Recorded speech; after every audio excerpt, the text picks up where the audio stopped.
I really can't stand you. Ha, what are you talking about? I only live with my own family, so just leave. To my surprise, my in-laws asked me to leave. My husband, Jack, had even politely prepared divorce papers for me to sign. I've already filled out my part, just sign the papers. I didn't want a divorce, but it was an opportunity for me. I signed the papers as soon as I got them. My name is Lily, and I'm 34 years old. I've been married to my husband, Jack, for 5 years. We don't have children and have lived alone all these years.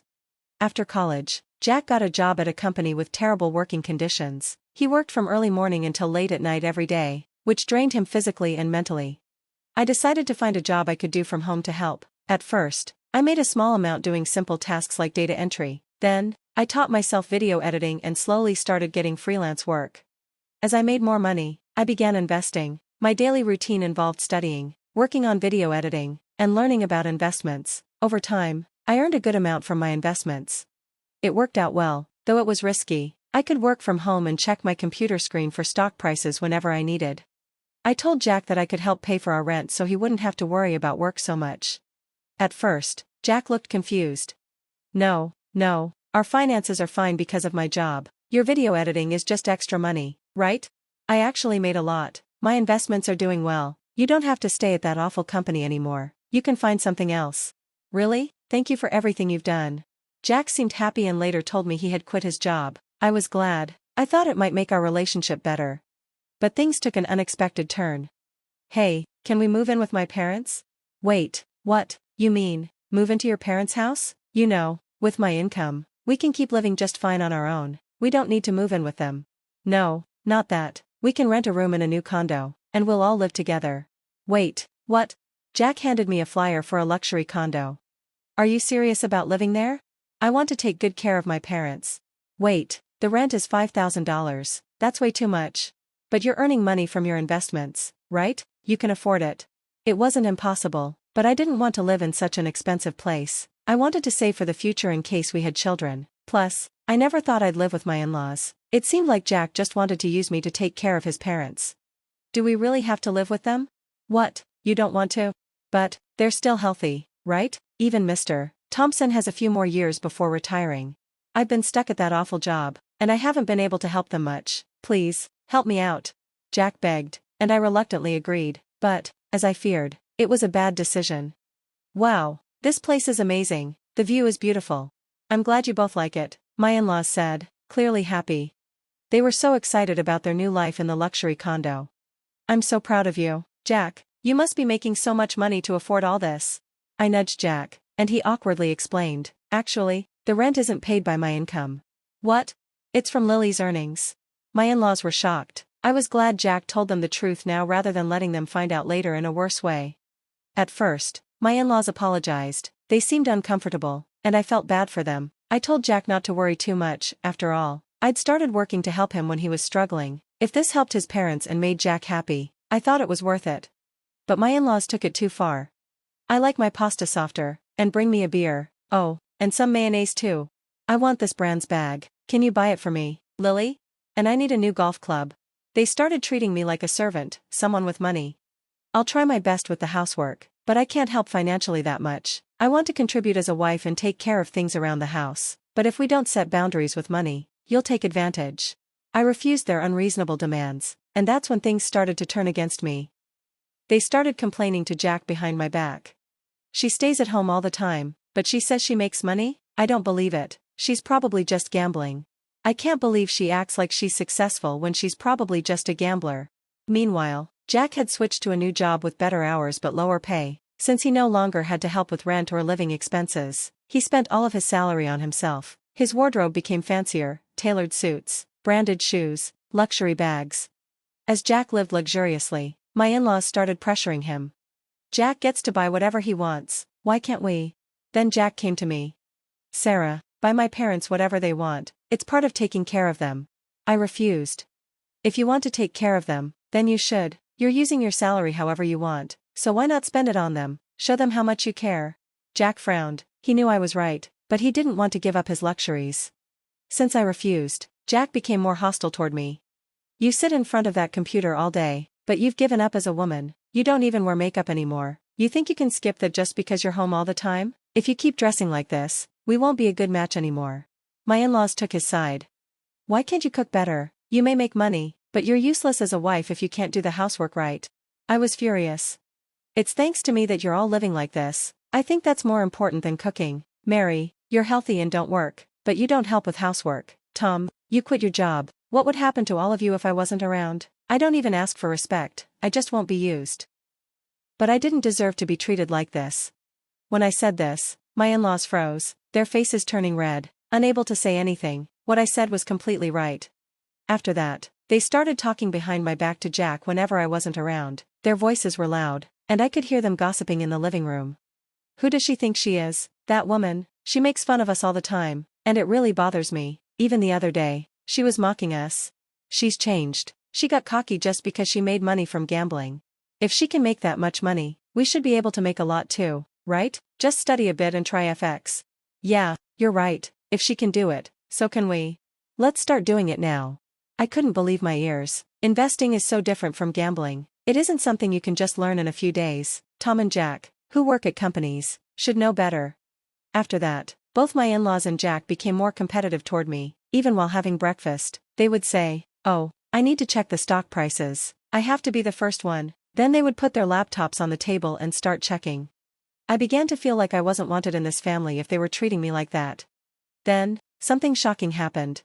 One day, I decided to take a break and go out with a friend. There was an event for my favorite anime, so I took the day off and went out. While I was out, I happened to see Jack. He was just leaving a luxury store.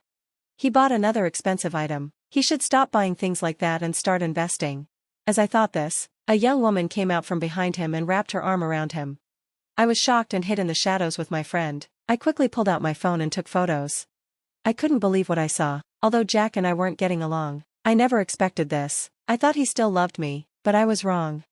My husband was having an intimate relationship with another woman, not me. I felt something break inside me. I didn't want to be with someone like that anymore, and I didn't want to live with his parents either. From that day on, I started looking for a small apartment for myself. I stopped taking care of my in-laws and stopped doing all the housework. I wondered why I should even bother anymore, and from that moment, I stopped doing it altogether. My in-laws were furious with me. Jack was also angry. One day, they all confronted me. "What's up with you lately? Everything you do or say makes me angry. You're too cocky for a wife. Mom and Dad are right, you've gone too far." Mickey raised her voice. "I hate everything about you." "What do you mean? I only live with my own family, so leave right now." To my surprise, my in-laws kicked me out. Jack even handed me divorce papers. "I've already signed. Hurry up and sign them," he said. It wasn't what I wanted, but it was an opportunity for me. I signed the papers as soon as I got them. "Good job, just get out already," Mickey said. "Okay," I said, packing my things. "This house will finally be ours now that she's out of the way. Let's go have a fancy dinner to celebrate." Mickey said this loudly so I could hear them. I packed my bags without giving it a second thought. "For now, I'll take just the essentials. I'll call the movers to pick up the rest later," I said. My in-laws looked at me smugly, laughing and telling me, "Hurry up and get out then." It was strange how confident they were. When you think about it, they're the ones who will end up losing. They're just foolish. Anyway, I'm preparing myself to show them what real trouble looks like.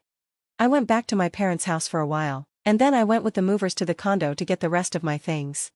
"So now this place is completely ours," Jack said with a big grin. "Oh, by the way, we haven't finalized the divorce yet," I said. Then I laid the evidence of Jack's affair in front of him, the photos the detective agency had taken. Jack turned pale when he saw the proof. "We're getting a divorce, but I expect proper alimony for what you've done." My in-laws had no idea about Jack's affair, and their faces drained of color. No way, how did you find out about my affair?" "You thought I wouldn't find out just because I was always at home. You were foolish to be so obvious, walking around with her in public." "Let's handle this through our lawyers," I said, cutting them off. At that, Jack responded, "Forget what she's saying, we've got a plan to get back at her." My in-laws nodded in agreement. "You're right." I wondered what they meant by getting back at me. Then Jack surprised me by saying something unexpected. "If I invest $50,000 in margin trading, we could make hundreds of thousands of dollars all at once." "You're asking for trouble if you gamble like that," I said. I almost warned them but decided against it. They'll learn the hard way, and maybe it will teach them something about making smart investments. It'll be costly, but it's a good lesson for Jack and his parents to learn. I hope everything goes well, I said as I walked toward the door to leave the house. They followed me out, saying, I want you to disrespect me, and I'll be more successful than you. I ignored them and left, heading to my parents' house. Later, through my lawyer, I asked for alimony from my ex-husband and his mistress. I made it clear that it was Jack's fault, and I didn't want anything from the property. My lawyer said they could afford to pay it, and they agreed to pay me all at once without dividing the property. I figured they had made some good deals, but they promised to pay me first and would make the deals later. I was glad I didn't have to give them any money. I got the alimony, and I used it to make more money through investments, which helped me save even more. I moved into a regular apartment instead of a fancy tower condo, and from then on, I lived freely on my own. Then, out of the blue, my ex-husband called me. I must have forgotten to block his number. I had to answer. Hello? Help me. What happened? I messed up in margin trading. I over 50,000. I'm in big debt. Oh no, how could you gamble like that? And win all these years? I wasn't just gambling, I studied it, did calculations, and made real investments. You can't just invest like you're playing the lottery. Please, come back. If this keeps up, I'll lose the $5,000 tower condo. That's probably best. You can't afford it anyway, but your parents are pushing you to try again with more margin trading. You need to stop them, but honestly, it's your problem now, not mine. You need to take care of your parents. Goodbye, I said and hung up. Later, a friend told me that after that, Jack's parents did another margin trade, which failed and put them in even more debt, another $33,000. They had to give up the tower condo that was rented under Jack's name. It didn't affect me at all. Now, Jack and his family are all deep in debt. Jack is working non-stop to pay it off, and his mistress left him. Eventually, Jack went back to his old life, working from morning to night, and his parents started working to pay off their debts too. They got what they deserved, and I didn't feel sorry for them. Now they know what investments really are, but it doesn't matter, because they'll never be able to make enough money to invest again. Meanwhile, I'm still making good money through investments, and I've saved enough so I don't have to work anymore. I plan to focus on my hobbies and live a comfortable, semi-retired life. I wonder why men think they are better than their wives and should be in charge. Supporting a wife who can make money would lead to a happier relationship. But Jack was the kind of man who cheated on his wife, so he wasn't very smart. I'm glad the main character left her husband. I hope she enjoys her semi-retirement to the fullest.